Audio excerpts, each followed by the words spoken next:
Is the name of the Lord.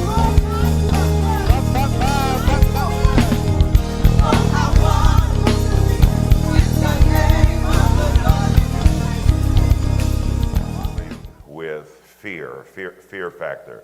And what I want to do on today is kind of review on what we talked about last week. And I want to start this off. Somebody, if you would, go to John chapter 10, verse 10. John chapter 10, verse 10, and read that for me. And thanking God for all of you tonight that are watching online. We greet you in the name of the Most High. You have tuned in to Shiloh Baptist Church. Same bad time, same bad channel. John chapter 10, verse 10.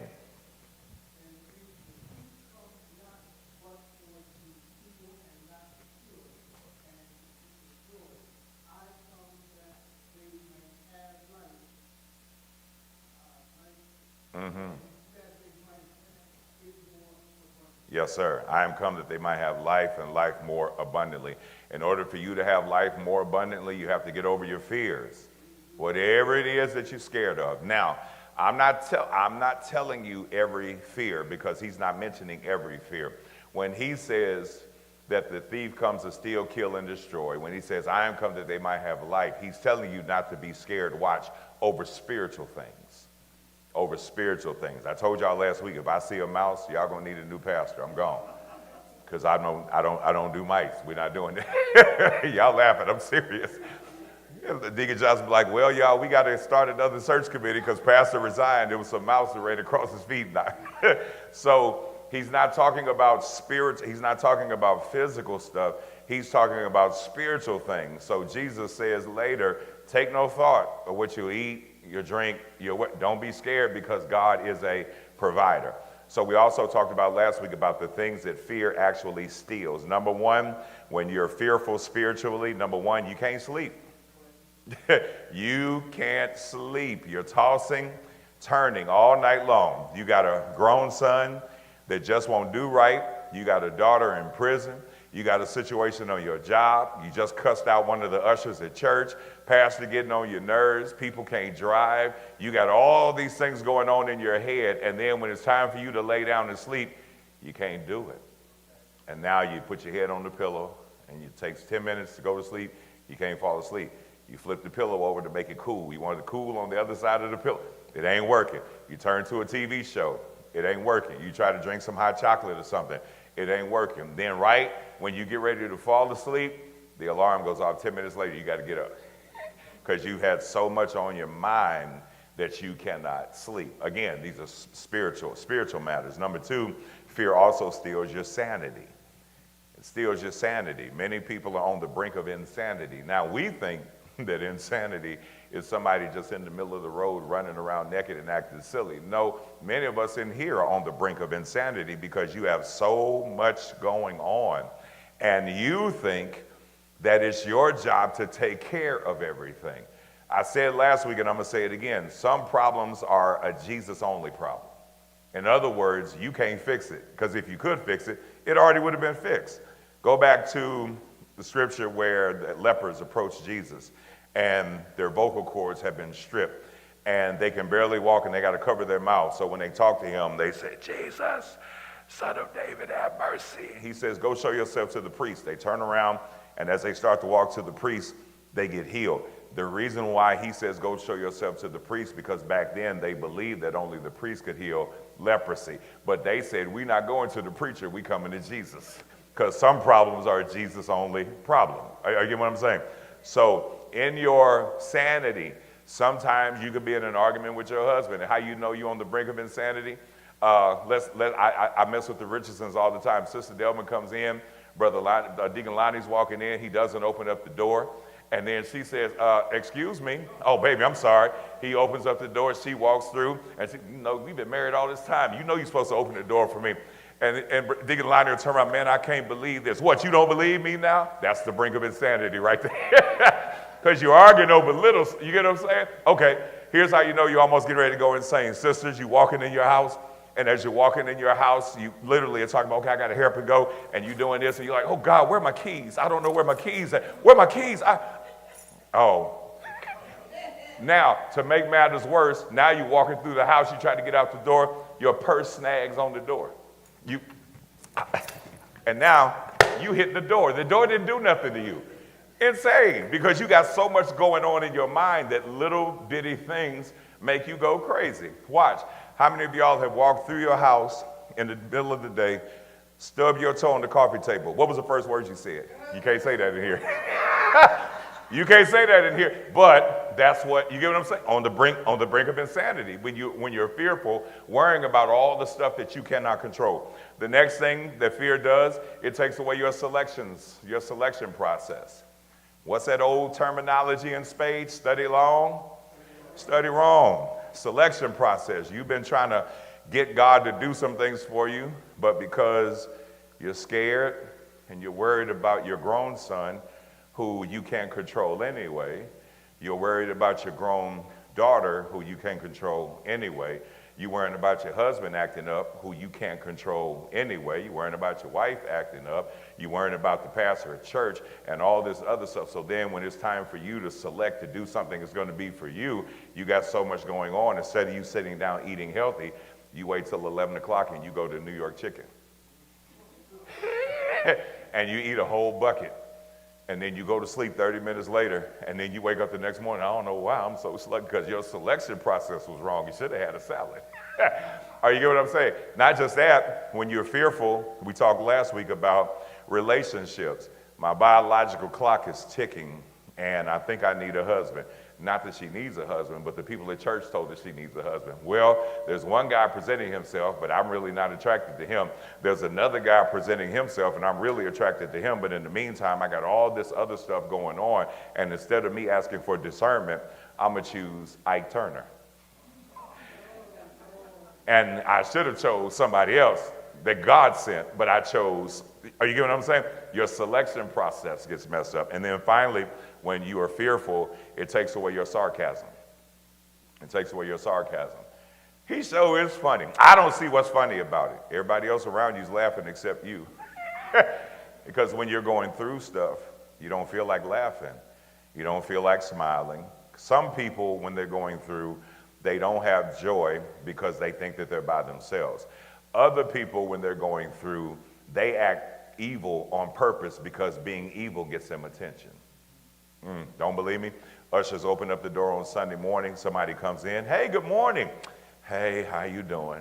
Oh, God, here we go. They sit down because the ushers did not entertain the drama. They'll sit on that back pew for the next 10 minutes trying to get attention. Ushers ain't paying no attention.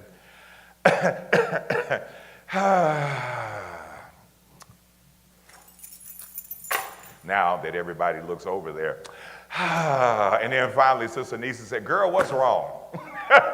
Your sarcasm gets taken because you think that in the midst of your trial that there's no help. You think you're by yourself. You think that you're not going to make it. But the Bible says, count it all joy when you go through the hell. When you go, not if you go through the hell, but when you go through the hell, because you know that on that it's teaching you patience. It's teaching you how God operates. So the problem is that when we're fearful, God is always trying to take us to a higher level. And do not misconstrue what I'm saying. No matter how old you are, we have to stop putting age limitations on God moving in people's lives. It could be something that nobody knows about that God has been working on you with. And you're saying, God, I don't think that I'm the right age. I think I'm too old. As long as you're still breathing, guess what? Are you getting what I'm saying? You may not be able to go run around the block, but you can be effective in some type of way. So the problem is that if God is trying to take us higher, we like staying stuck in one spot. And the danger in staying stuck in one spot is kind of like the walls of Jericho. When they were outside the walls of Jericho, they were inside, shut in. They said, that's right, nobody can get in Jericho, but they couldn't get out either. And because nobody could get in and nobody could get out, nobody was moving. And when nothing is moving, it becomes stagnant. Don't believe me? Go outside in the summertime when it rains. And right after it rains, there's nothing in that water. Go away for an hour, come back. There's amoeba, there's protozoa. After a couple of days, if it hasn't evaporated, it begins to smell. God is saying, I want to take you higher, but the problem is that you have internal fear that is stopping me from moving. Let's go to Numbers, Numbers chapter 13. Numbers chapter 13. And like clockwork, my child would be calling me on Wednesday during Bible study times wanting absolutely nothing. Daddy, what you doing? Same thing I do every Wednesday. Teach class. You got any money? No. Why not? I got a daughter in college. I ain't got no money. You ain't got no money? I'll marry. I ain't got no money. I got a daughter in high school. I ain't got no money. I ain't seen money since like 2008. So I'm broke. Okay. So Numbers chapter 13, and I want to read verse 30 through 33, and we're going to completely pick these three verses apart. And what I want to do tonight, for those of you that are here and those of you who are watching online, you all are about to hear, this is within the lesson, but you all are about to hear how I go to prepare a sermon. Now, I'm not telling y'all that y'all got to preach on Sunday morning. You can if you want to. You can take my place if you like. But I'm showing you all how I look at verses. Well, so watch. When I'm getting ready to study for a sermon, I have to take a verse and I have to completely pick it apart. So what we're going to do with these next three verses, I'm going to show you all how to study it, how to put it in context, and how to apply it versus what was going on then compared to what's going on now. Y'all ready? All right, so watch. I'm going to read the verses, and then we're going to pick each one apart. Numbers 13, 30 through 33. And Caleb stilled the people before Moses and said, "Let us go up at once and possess it, for we are well able to overcome it." But the men that went with him said, "We be not able to go up against the people, for they are stronger than we." One person says, hey, and I'm looking at another translation. Verse 32, if that ain't Jesus. Verse 32, and they brought up an evil report of the land, which they had searched unto the children of Israel, saying, "The land through which we have gone to search it is a land that eateth up the inhabitants thereof, and all the people that we saw in it are men of great stature. And there we saw giants, the son of Anak, which come of the giants, and we were in our own sight as grasshoppers, and so we were in their sight." So when we talk about taking Bible verses in context, I need you to write this down. Y'all wrote this down a long time ago, but we're going to do part of it today. Who, what, when, where, and why. Simple questions that they asked us in school. Who, what, when, where, and why. And that's for any verse in the Bible. Who, what, when, where, and why. And as we go through these verses, you're going to see the who, what, when, where. Part of the why is up to you on how you answer it. And we're talking about context. So watch. Numbers chapter 13, verse 30. Watch what it says. And Caleb stilled the people before Moses and said, "Let us go up at once and possess it, for we were able to overcome it." Look at the first clause in verse 30. It says, and Caleb did what? Still. He stilled the people. He stilled the people before Moses. So that word stilled, watch. If Caleb has to still the people before Moses, that means that the people are doing what? They yakking and talk. "Oh God, we ain't gonna be able to make it. What's wrong? I don't know if we can get into the promised land. I don't know if we're gonna be able to make it because they said that this is messed up and they said that this is messed up." So here, Caleb has to stand up in front of Moses. Notice, Moses is the leader, but Caleb, y'all see that word? Caleb is the one that stands up and he does it right in front of the leader. Common terms, who, what, when, where, why. We know the who, we know the when, we know the where and the why, but here it is. Caleb stands up for Moses because Moses is the leader, and Caleb has faith to know that he believes what God said. In every church in America, if the deacons have given something to the people, if the pastor has given something to the people, there has to be more than the deacons and the pastor that believe. The people in the ministry should say, "You know what? We're going to have faith. We're going to pray." Caleb has to still them before Moses. In other words, we can assume that Moses might have been tired. Think about it. Every time Moses got ready to do something, we ain't got this. How come we ain't got this? Moses, we need to do this. Caleb saw that the leader was tired, and he stands up. Watch what he says. I'm still in verse 30. He said, "Let us go up at once and what? Possess it." Notice what he says. He says, let us go. Who you think he was talking about? The spies, the people that had been appointed. People were scared. They were murmuring. So Caleb has to calm everybody down and tell them, don't stress, don't freak out. It's going to be okay. Let me say this in 2024, because we've had a lot of emails that have come to the office about the election. Watch this. Don't stress. Don't worry about it. The Harrison-Trump war is over. We're not about to have one inside of Shiloh. Are you getting what I'm saying? People are like, well, I want to know about the election. Why do you want to know about the election? If you're not actually one of the people that's getting elected, why are you calling the office?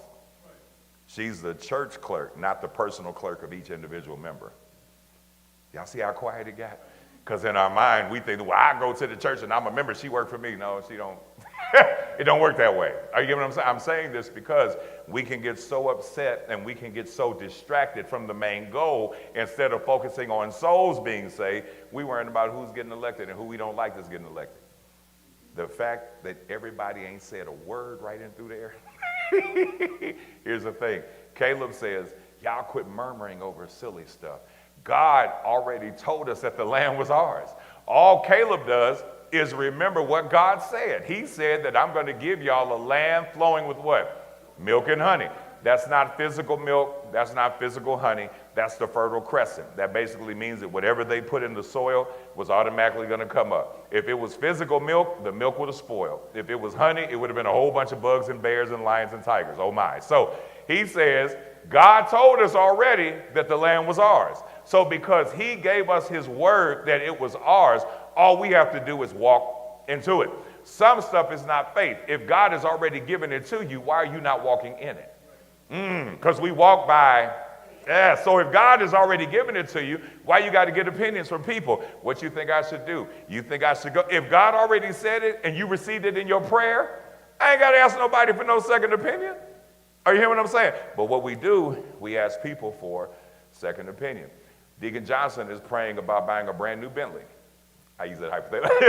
And he goes to 8-9 people at the church. What y'all think? Y'all think I need to get this Bentley? I really like it. My question would be to him, you have Bentley money. Why are you asking Toyota people? Are you hearing what I'm saying? If God has already promised it, you don't have to get everybody else's opinion. Walk in what he's told you to do. Are you hearing what I'm saying? Now, everybody's got Toyota. Don't get mad at me. I'm just comparing the Bentley with a Toyota. It's like night and day. I'm sorry. I'm not. Don't y'all cut me after we get out of here. So watch what happens. So he says, let us go at once, possess it, and then watch the end. For we are well able to overcome it. He says, we've got so many people with us, it doesn't matter how big the giant is. He says, how big is our God? Notice the word. He says, we're well able. In other words, there's a few big giants over there. But if we get 10 people in the group to take a giant apiece, that means we got 10, 20, 30, 40, 50 people, and there's 5 giants. We can put 10 people on each giant, beat the brakes off of them, and the land is ours. But because fear cripples us, we begin to doubt what God said. Watch. Look at verse 31. But the men that went up with him said, we be not able to go up against the people. Here's my question. If y'all walk with Caleb, and God has already given you the land, the victory, and Caleb has already been a fighter, and y'all done whipped the Amalekites, the Jebusites, and every other site in the Bible, why y'all worrying about the giants? If God brought you out then why are you panicking about now? I could have swore he was the same God in 76 as he is in 2024. But what happens is the devil crowds your mind, making you think that you're the only one going through it. You don't understand. I got sickness. You ain't the first person to be sick. I got death in my, you're not the first person to experience death in the family. I got children that won't act right. You really not the first person that had children that don't act right. Are you getting what I'm saying?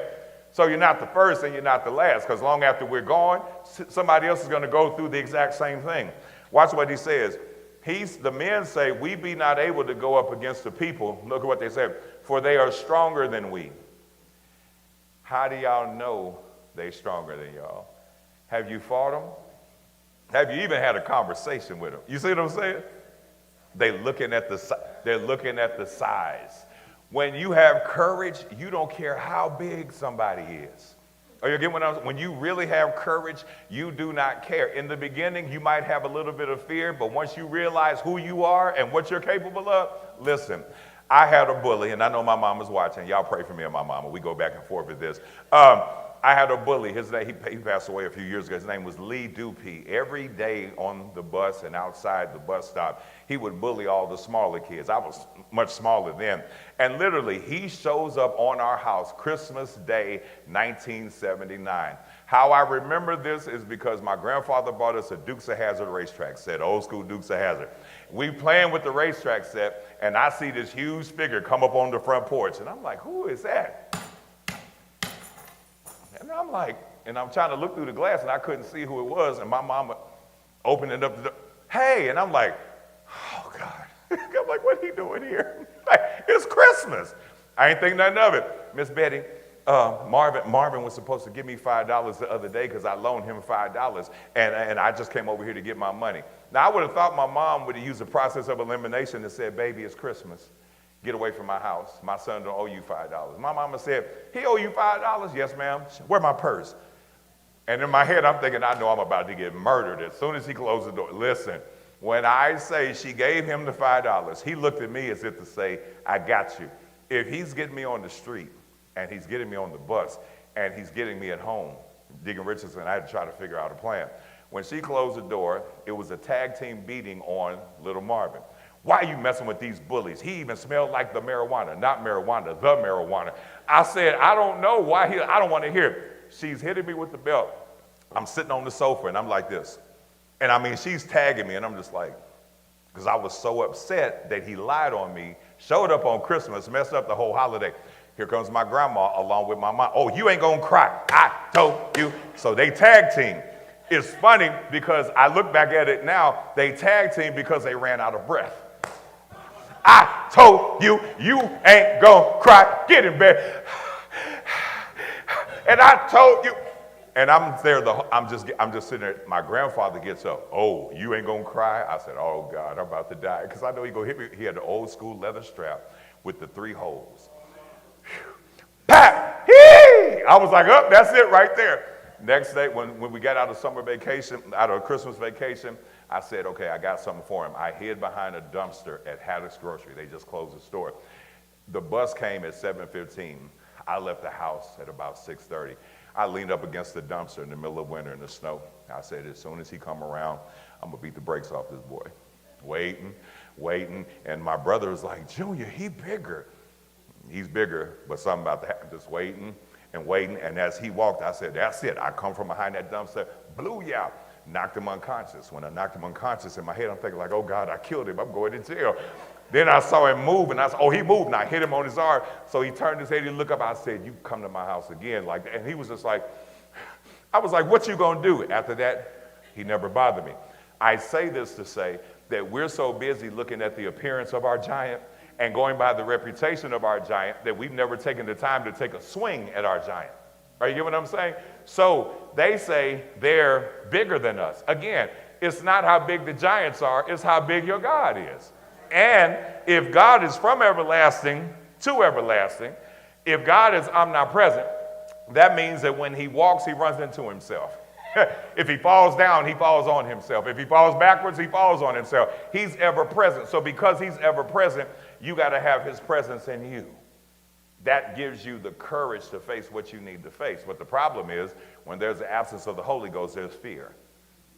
Because we good at singing the songs, I won't complain, God be good to me. And as soon as they say sick, oh God help. Wait, you said you wasn't going to complain. Either you're going to have faith or you're going to fear. Watch what he says. He says we're not able to go up against them because they are stronger than we. Notice, this is not Caleb. This is the people that traveled with Caleb. If you're going to be connected to somebody, make sure that everybody thinks the same way. If you have courage in your circle and everybody else around you is scary, I don't know if we should do that or not. I don't know. We had the calendar meeting last night, and I listened to all the new ideas that the ministries are coming up with. That's what we're supposed to do. And I gave them an assurance last night. I said, if people say, why are we doing that? Because it's okay to do something new, because if you don't do anything new, you'll stick with the old, and eventually the old dies. No matter how you try to paint it, no matter who you want to attach to it, the old always passes away. Question, when you are dealing with Thanksgiving dinner next week, what's the cutoff day for collard greens? You eat Thursday. Friday, you do leftovers. Saturday, you may do leftovers. Are y'all eating greens after Saturday? Anybody? Well, some of y'all might. Y'all just don't want to say. So after you cook them on Wednesday night and you eat them on Thursday, are you going to eat them the following Thursday? Why? You ever say it's old? Come on, spoil. Because if it sits long enough and does nothing, it spoils. If the pew sits long enough and it ain't clean, it spoils. We want to keep everything the way that it was back. That doesn't work in every aspect of your life. Here's how I know.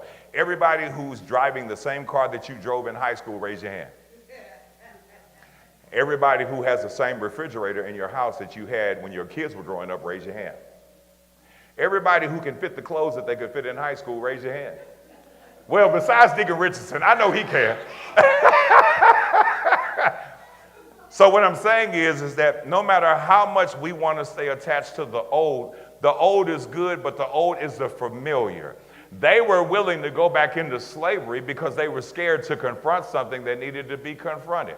That's why I tell every leader in the church, if somebody comes to them and says, why we do this and how can we do that, I tell, call me. You know why? Because most of the time the conversation cuts there. The reason why the conversation cuts there, they just want something to complain about. That's what human nature does. I don't like da-da-da. Well, Deacon, y'all need to do. Y'all need to tell the pastor. Go tell the pastor. Well, no, the Bible says I need to tell y'all. No. Don't try to use the deacons. Come tell the pastor. It gets cut right there because some people need something to complain about. Are you getting what I'm saying? So watch. He says, the men say we're not able to go against. Watch verse 32. Here's where it gets ugly. And they brought up an evil report of the land, which they had searched unto the children of Israel, saying, the land through which we have gone to search it is a land that eateth up the inhabitants thereof. Listen to the paranoia. The land eateth up the inhabitants. The land ain't never ate nobody. But when you're fearful, what was the word we said 30 minutes ago? You panic. Your selection process is messed up. So they're talking about, ooh, the land is eating us up. They haven't even gone to war, and yet they're already scared. Who am I talking to? That God has been telling you to fight for your family, fight for your finances, fight for everything else, but you're scared because you think that the obstacle is bigger than you. And now they're literally talking out the side of their neck. Watch what they continue to say. It says, and all the people that we saw in it are men of great what? Stature. In other words, we see all these big folk. Big people get out of breath quick. They wouldn't think about that in biblical time. If I see somebody 8 feet tall, 9 feet tall, and he's walking slow, all I got to do is run 3 quick circles. And and he's done. They weren't thinking because they were so busy being paralyzed in fear. Watch what happens. Look at verse 33. It says, and there we saw the giants, the sons of who? Anak, which come of the giants. Now, the law of first mention is when you go through 1 Samuel, 2 Samuel, 1 Chronicles, 2 Chronicles, they'll always reference of the giants. They're talking about Goliath and the entire family. When you look in 2 Chronicles, it says that there's not only Goliath, but it is Lami, Sippai, is Bibinob, and the giant with 12 fingers and 12 toes. These are the brothers of Goliath. Let me put this together. When David goes to fight Goliath, he picks up how many stones? He didn't need 5 stones to kill Goliath. All he needed was 1. But when they went to war, when they got to the valley, Goliath, Lami, Sippai, is Bibinob, the giant with 12 fingers and 12 toes. After David killed the biggest one, he had 4 more rocks. Who else wants some? And they ran away. It's in the Bible. They ran away. But years later, they kept pestering them. You get what I'm saying? But he literally said, I got 1 rock for the biggest one of y'all. Whoever else want a plate, come and get it. and you remember, Goliath said that if you all win, we'll be your slaves. If we win, you all will be our slaves. David won. They ran because they didn't go into slavery. Are you getting what I'm saying? So when you talk about the law of first mention and it talks about the giant, or they were with the giant, it's talking about Goliath and his entire family.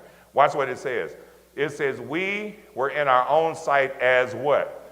Grasshoppers. Wait a minute. Listen to what you just said. You said that they were bigger than us. You said that they were giants. And to them, we were like grasshoppers. Y'all know how hard it is to catch a grasshopper? Think about when you was little. A grasshopper would come into your house and you, no, that ain't it. That ain't it. You can't catch them.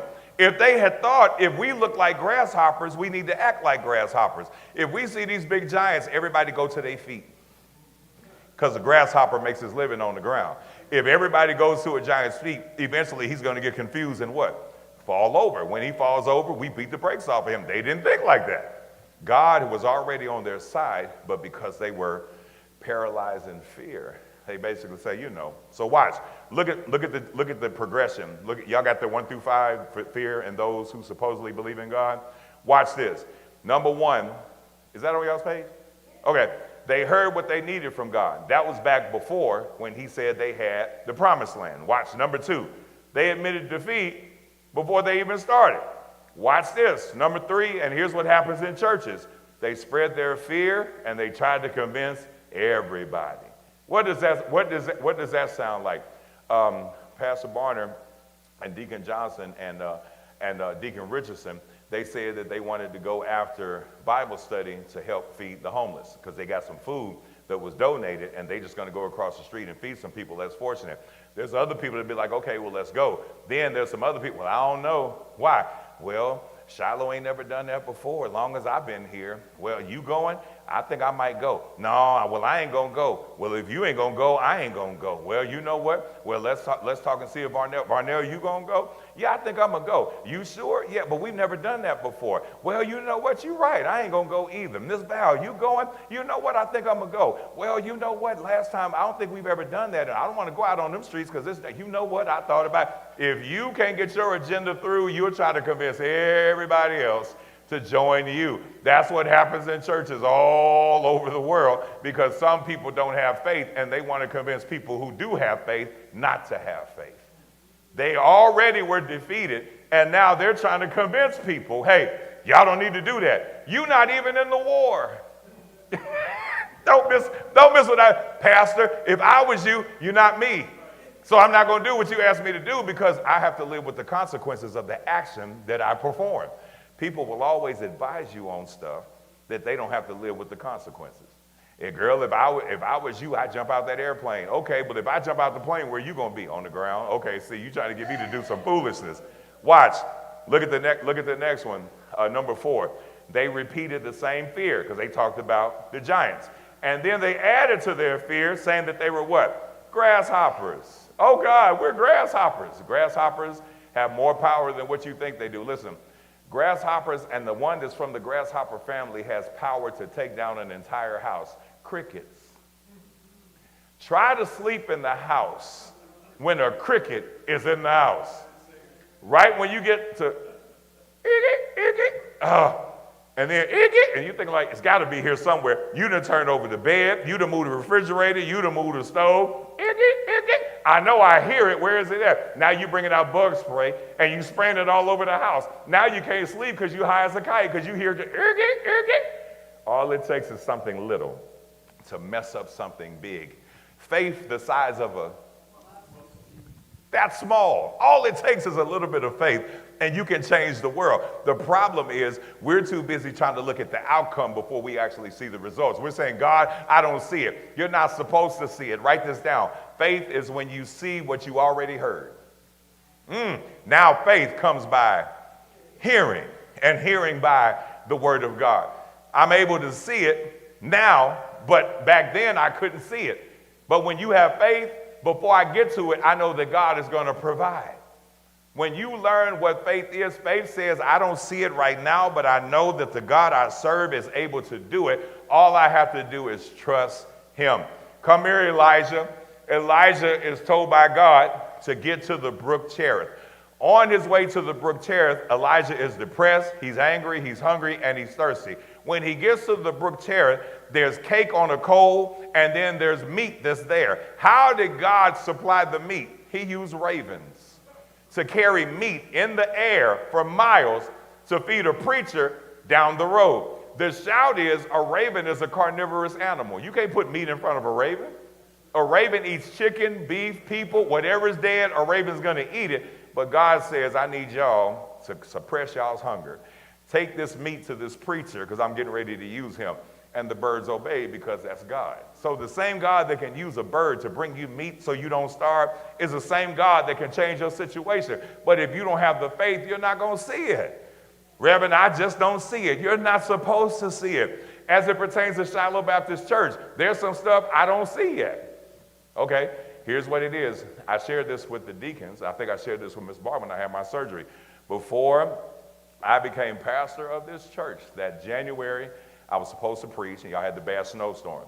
I came a couple of Sundays after. My very first time coming to get up and preach, I looked up, I said, it's dark in here. I'm like, how are these people able to see? I'm like, I can't see. And I know if I can't see, I know y'all couldn't see. I'm like, okay, lights. And then when I got up to preach, literally when I stood up against the podium, let's see if y'all can hear it. It was squeaking. And I was like, okay, I ain't gonna lean on it, because if I lean too much, it might fall apart. And if I fall at a pastor's audition, y'all gonna make fun of me and never call me back. I'm like, okay. So I knew then, if God's will is for me to be here at Shiloh, I said, first thing, lights. Second thing, podium. I wasn't even the pastor yet, but I had enough faith and vision to know that if God moved the way I thought he was gonna move, the first thing we were gonna do is do the lights. Second thing we're going to do is do the podium. I'm saying this because sometimes when you have vision, you may not even be in the location of what God is giving you. I was at a whole nother church, but I saw it already. Are you getting what I'm saying? When you have faith, you know that it's God. And when it is God, you don't listen to anybody else. Are you getting what I'm saying? So watch what happens. They literally add the fear. So now let's get deeper into this. Let's go to Numbers chapter 14.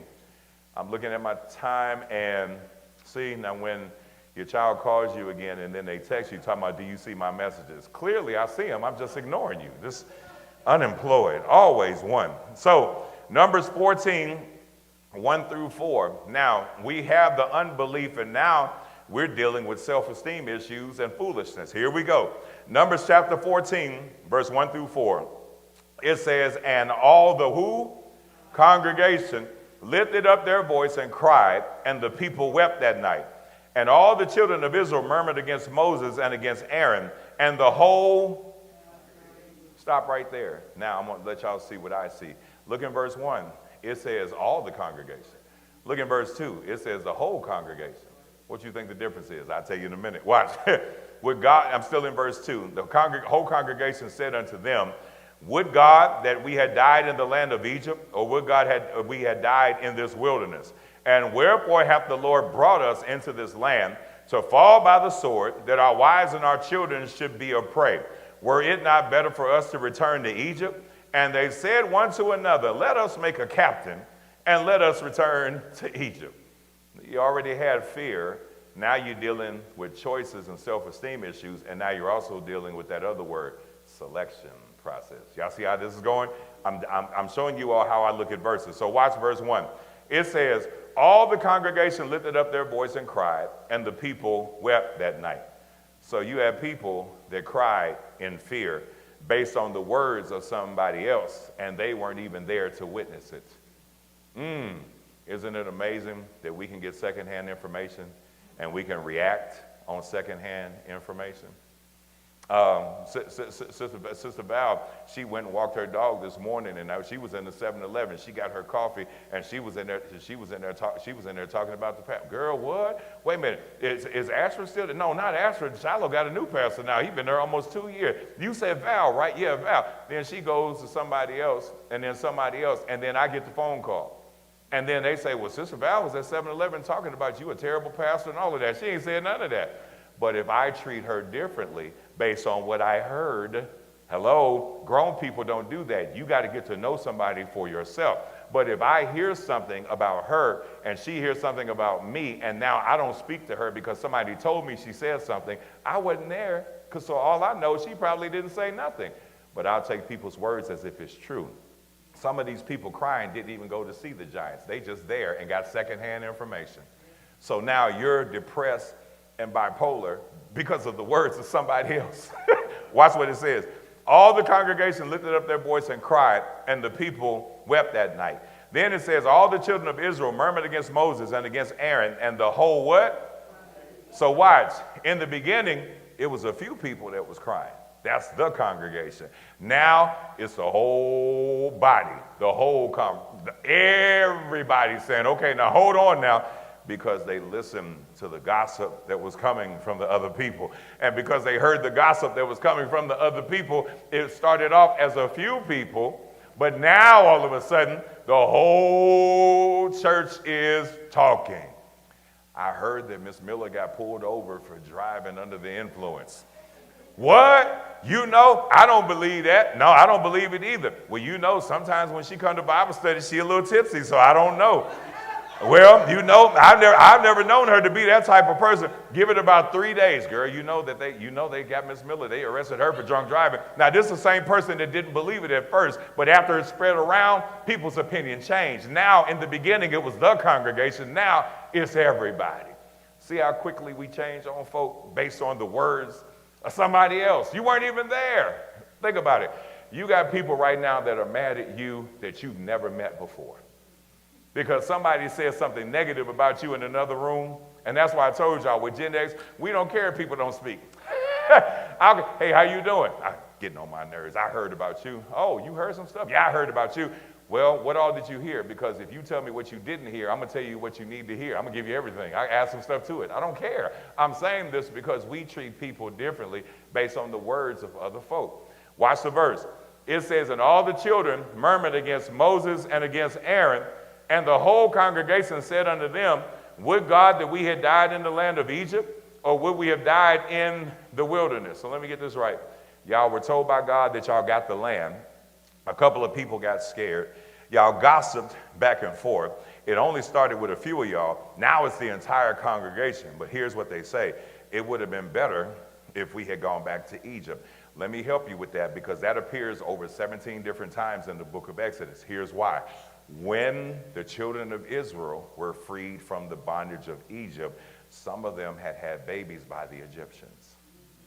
Just like the slave owners raped and took our women in slavery, some of the Egyptians did the same thing to the Israelites. So that when the people were doing a mass exodus out of Egypt, there were some Egyptians that was with them because they had got whipped, and some of them was in love. And they say, well, I ain't about to stay here, because the talk of, in the children of Israel, we ready to go. But that talk that pops up that says it would have been better if we gone back to Egypt, that's not the Israelites, that's the Egyptians that's mixed in with them talking. Don't miss that. And you see that all through Leviticus and all through the book of Exodus. Watch what they say. They says that they murmured against Moses and against Aaron. Then the whole congregation said, stop right there. I told y'all I'm putting y'all in my brain today. They murmured against the priest and the deliverer, and then they confronted them with their mouths. Here's what that means. They had a secret meeting at somebody's house. Y'all see how quiet it got? Sister Val, what you doing tomorrow? Nothing. Listen, a few of us are trying to get together so we can meet because Sister Nisi, she's trying to be over the ushers, and she don't need to be over the ushers. She's trying to overthrow you. So what we're going to do is we're going to have a secret meeting. That's what murmured means. And look at the verse. It says, after they murmured against Moses and Aaron, then it says the whole congregation said unto them. They talked about them first, and then they tried to confront them. Y'all see that right there? It's right there in the text. I'm not making this up. So watch what happens. Would we have better if we had died in Egypt? But now we got to die in the wilderness. Watch verse 3. Wherefore hath the Lord brought us into the land to fall by the sword, that our wives and our children should be a prey? Let me holler for a second at jellyback men. I told y'all I'm putting y'all in my head today. Jellyback men. These men say they're going to come and get our wives and our children. So y'all just going to let them come and take your wives and your children? The Bible says that a man that does not take care of his own is worse than an infidel. So basically, y'all saw a couple of giants, and you said they coming to get our women and our kids. Sound like they didn't want to pay child support. I don't know what it was. But y'all are the men of the group, of the army. And all of a sudden now, well, y'all brought us out here, and now they're going to do all of this. Watch what it says. It would have been better if we returned back to Egypt. I'm in verse 3. Watch this. Write this down. Don't take me back. I'm going to deal with that in the election, and I'm going to deal with that in church. In the election, we ain't going back. That was the slogan. versus Make America Great Again. We ain't going back to all of that old stuff because that old stuff did not benefit us. My question is, in church, we quick to say it. In politics, we ain't going back, but in church, why we keep trying to go back? I want to go back. Take me back, dear Lord. No, he's not taking you back. You don't look like that no more. I'm saying this because spiritually, you don't look like that no more. When you first met God for yourself, where you are now, that's two different people. But we get in a comfort zone, and we say it would have been better if we went back to Shiloh in '85, because we had a whole bunch of kids at the altar. We had a whole bunch of deacons, and it was packed every Sunday, and we had all. Those days can come back, but it has to come back with a different view. Does that make sense? It has to come back with a different view, because as long as we're trying to force what it was, Deacon Pryor, Deacon Northern, and all the greats of this church who have passed and gone home to glory, those days aren't back. But we can do and replicate that with new people who have that kind of faith. Are you know what I'm saying? But the problem is we want the music to be the same as it was when we were little. Question, what food do you eat now that you could not eat when you were little? Or better yet, what food did you eat when you were little that you can't eat now? Heartburn, high blood pressure, I can't do it because it messes up my system. God says when we try to keep stuff the same, it messes up his system. I got Bible, remember ye not the former things, neither consider the things of old, but behold, I'll do a new thing, and I'll make a river in the you've never seen a river in the desert. So he says, I'm going to carve out a whole river in the middle of the desert, meaning that the stuff that he can do is beyond what your thought process is. Now unto him who is able to keep us from falling. He's going to keep us up and let us see what needs to be done. Eyes have not seen. Ears have not heard. In other words, the stuff that he's able to do, we don't want him to do it because we got to stay the way that it was when the building was built. We can't move. And they say, take us back. Let me show you how dyslexic that is. They're in the wilderness, and every time they got hungry, they had food. Every time they got thirsty, they had water. They was getting a freak on because when they left, it was 1 million folk. Now in the middle of the wilderness, it's a few million people. They've been reproducing at a massive rate. God ain't never had them hurt for anything, and yet they're like, you know what? We eating and we drinking, and it's good all, but I'd rather go back to slavery where they was whipping me. Y'all see that? They say it twice. They're like, it would have been better if we were back in Egypt. What happened in Egypt? Make them bricks without straw. What happened in Egypt? That's my daughter. Don't take her. Be quiet. I'd rather go back to that. Watch what the verse says. Look down. It says in verse 4, here's the fight. They said one to another. Now notice, all the congregation, the whole congregation, now they said one to another. That's not the whole congregation. That's a few people. Watch what it says. Let us make a captain and let us return to Egypt.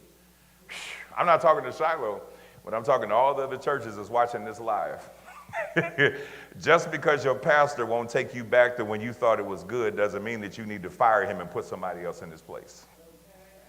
I ain't talking to y'all. I'm talking to the people that's watching the camera right now live. Because many churches are on life support and dying because when the pastor comes, the people want their way instead of the pastor leading them. Well, we need a new pastor. Write this down. New pastor brings new ways. New pastor brings new ways. And there are many churches that are on life support because a good pastor that was sent from God was sent into that building, but he could not bring vision because the people, just like the people here, oh, no, wait a minute now. Now, hold on. Now, our senior choir, they've been singing for 50 years. How many people in the choir? We got 2 people left. That's not a choir, that's a duet. That's a duet. So you have a lot of churches that when they can't get their way, I watched a video 3 weeks ago. They put a pastor out of this church. And the reason why they put a pastor out of the church is because the mother of the church stood up during a sermon, cussed him out, told him that he was fired. He clapped back at her. They went back and forth. And in the reading, I'm going to post that on my page tonight, they came up with all these charges talking about, he wasn't a leader. He divided the sheep. He did this and he did this. He should have done this and done this. And they put it all out on social media and come to find out that the mother did not like him. And what the mother did is she murmured. Y'all know the new pastor ain't doing that. Y'all know he disrespected me Sunday. Didn't nobody check the mother for standing up on Sunday morning? I wish somebody would. If I'm preaching, Reverend, you wrong. We're going to have a good conversation. Because if that ain't disrespect, I don't know what is. But nobody in the body checked the mother for going off on him, but then they checked him when he responded. But if the mother was walking with God, she never would have been out of order. She would have waited and went to his office and talked to him versus trying to cause discord among the body. So when the mother stood up, the little kids was like, and nobody checked her because she's the oldest member of the church, because we think well, that's the oldest member. If the oldest member of the church is wrong, they wrong. If the pastor's wrong, he's wrong. There's no favoritism. Where we mess up in churches that we think that a couple of people have a monopoly and they can do whatever because they're lifelong members. Right is right, and wrong is wrong. That's reality. But here they say, since Moses and Aaron brought us out here to die, ain't Mr. Mills still gaining weight, still getting a freak on, still able to travel on their way to the promised land, ain't getting whipped, ain't getting beat, ain't getting raped, their family is intact, and they say, let's make a captain so we can go back to getting our tails whipped. See how crazy that sounds? And that's why many churches, again, not Shiloh, but there are many churches that are just like Darth Vader. Y'all remember Darth Vader on Star Wars, James Earl Jones? Because when you're in a hospital and you're on a ventilator, I've been on one, that's what it sounds like. That's when you're struggling to breathe, you're struggling to live. And there are many churches that are gathering on Sunday morning thinking that they're really doing stuff, but in reality, they have feared and scared everybody away, and now the church can't grow. Write this down. Don't confuse survival with success. Don't confuse survival with success. Just because the doors is open and the electric is being paid doesn't mean that you're doing ministry. Don't confuse survival with success, because many churches would be better off now if they had exercised faith instead of fear. But because they were scared and did not want to move, I don't think we should do it that way. And now, years later, many churches in Chester, I've been here almost 2 years, and I've seen churches in Chester and all the surrounding areas. I'm asking, what happened to this? It closed down. What happened? Well, the people got older. They didn't have kids. What happened? The pandemic, killed everybody. What happened? Well, they used to gather, and now nobody's, because they did not have faith. Faith over fear every day of the week. You're going to be scared. You're going to have doubt. People are going to come for you and say all types of stuff, but you have to remember what God said. When you remember what God said, that trumps what anybody else has to say. If God has spoken, that's the final word. But in our human nature, because we want to be comfortable, I know what God said, but watch. In your house when you were raising your children, and you said, I told you to take out the, I was going to, but, you say but one more time. Say but one more time. Say it again. That's how our parents were. That's the same thing with God. God says, let's do this, this, and that. I know what you said, God, but you don't understand. God is like, I ain't trying to understand. I'm the Lord. And we're so without faith that we'll argue with the Lord. Don't miss that. We will argue with the Lord when it's something that feels good to us. Watch Paul. Paul says, the very thing that I told myself I wasn't going to do, I ended up doing it. I told myself I wasn't going to do it, but every time I turn around, I end up doing it again. Oh, wretched man that I am. He's arguing with God. He's like, God, I know what you told me to do, but there's some stuff that I don't want to do. You're going to argue with God, but you have to remember that God has the final say so. Let's pray. Eternal God, we thank you for this day. We thank you for this hour and all the things that you have done. Now, oh God,